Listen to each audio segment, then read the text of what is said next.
What we are starting is not going to be, it's not going to be on the first test. This is something we're going to start working towards. Like I said, more than likely tomorrow we're going to, if it's 2021 anyways, we're going to review.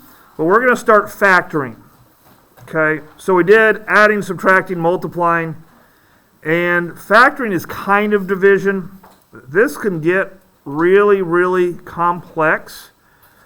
And we don't do all the different types of factoring / division in Algebra 1. In Algebra 2, you're going to do the more difficult kinds.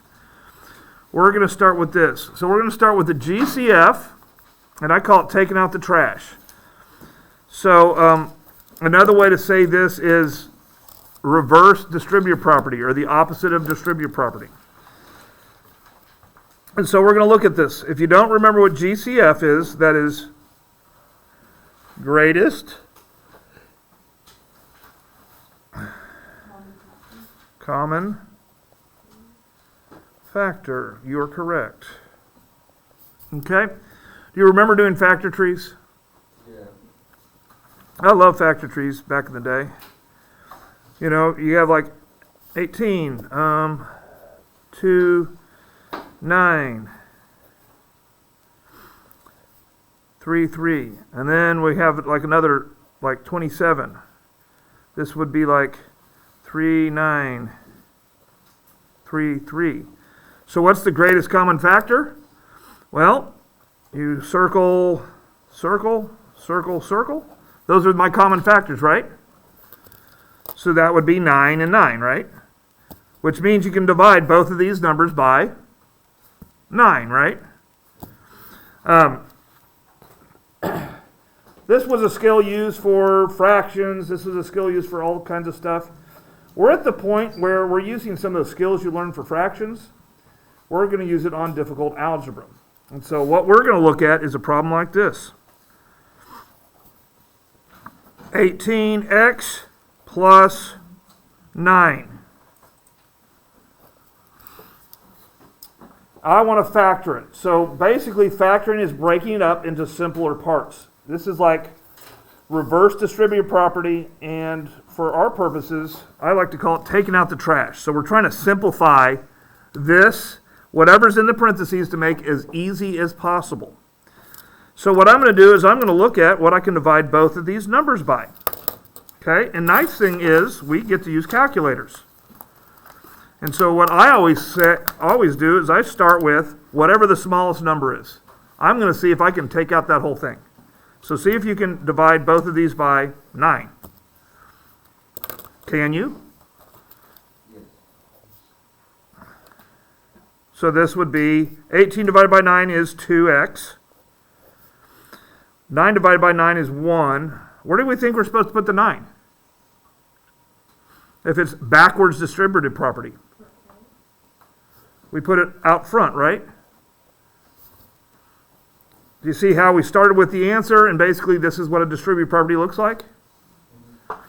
So that's why I call it taking out the trash. Where do you put the trash? You put it out front, right? Okay, so we're getting rid of all the junk we don't need. And a lot of times, even in the more complicated problems, the stuff out here is going to equal 0, so we don't even need it. So we're going to practice taking out the trash. All right, so let's look at something a little more complex. Let's look at something like, because we're dealing with exponents and stuff, let's look at this. 4x squared plus 8x. And I'm going to move this so we can see it.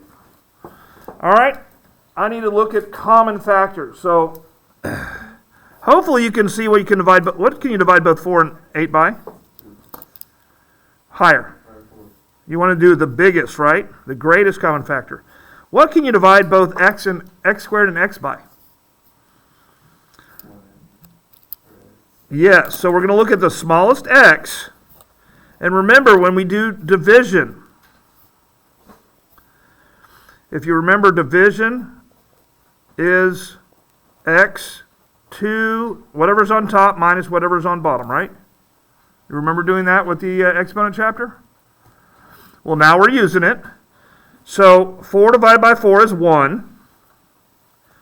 X squared divided by x is 2 minus 1 is 1, so x plus 4 divided by 8 is 2. X1 over x1, what is that going to equal?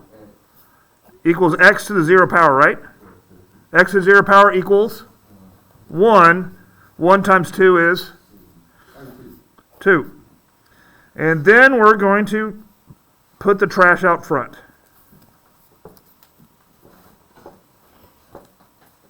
Okay? And if we were actually solving, which we're not, most of the time the trash equals 0. Because trash is worthless, right?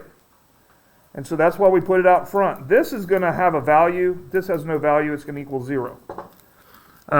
We are getting into the realm of the exponent determines how many answers a problem has.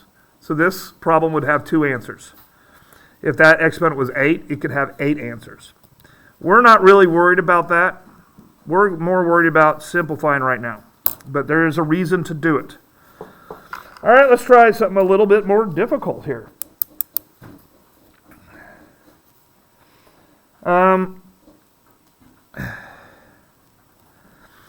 Let's see, 5x to the 6th plus 15x to the 4th plus 50x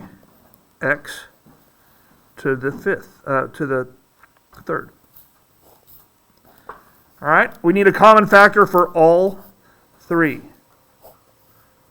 Okay, first do the number, because the number is the easiest. I always start with the smallest one and see if it works. It doesn't always work.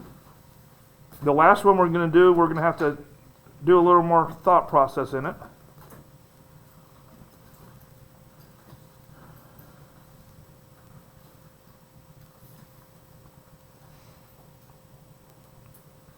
Okay.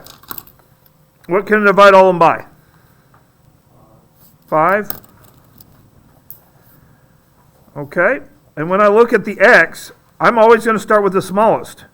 Do you think you can divide out x to the 3rd out of all of them?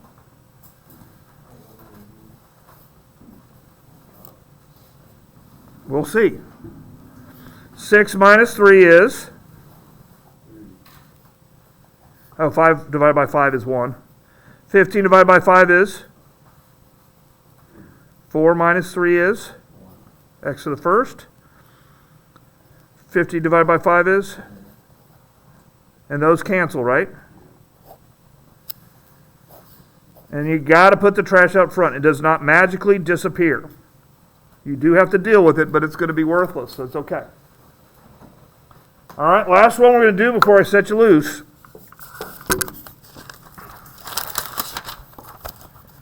And this one's going to be about as hard as it's going to get today.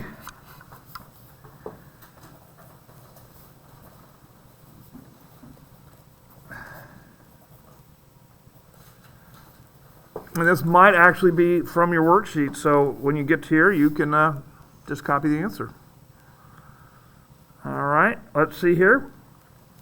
What can I divide everything by?